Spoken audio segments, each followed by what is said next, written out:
তো hello guys, এখন আছি আমরা ছত্তিশগড়ে। আর সামনে যে ওয়াটারফলটা তোমরা দেখতে পাচ্ছ সেটা হলো চিত্রাকূট ওয়াটারফল। আমরা এখন বোটে আছি, আর 2জন বাচ্চা আর 7জন অ্যাডাল্ট, টোটাল আমরা 9জন মিলে বোটে যাচ্ছি এখন। আর এই যে নদীটা দেখতে পাচ্ছ এটা হলো ইন্দ্রাবতী নদী। এখন আমরা ওই ওয়াটারফলের কাছাকাছি যাব। তো যতটা আনন্দ হচ্ছে ততটা কিন্তু ভয়ও করছে, কারণ বোটটা বেশ দুলছে। তো চলো দেখা যাক, কাছাকাছি পৌঁছেই গেছি, কতটা আনন্দ পাওয়া যায়।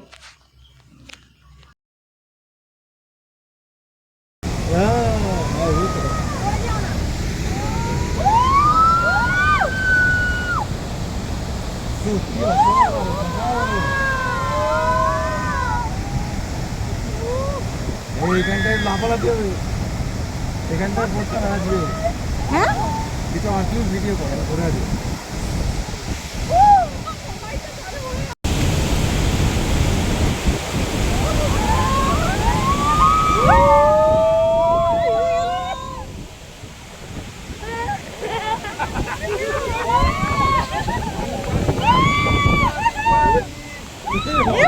তো দেখো আমরা কিন্তু সবাই ভিজে গেছি, আমাদের কিন্তু দারুণ লেগেছে। তোমাদের কেমন লেগেছে কমেন্টে জানাও।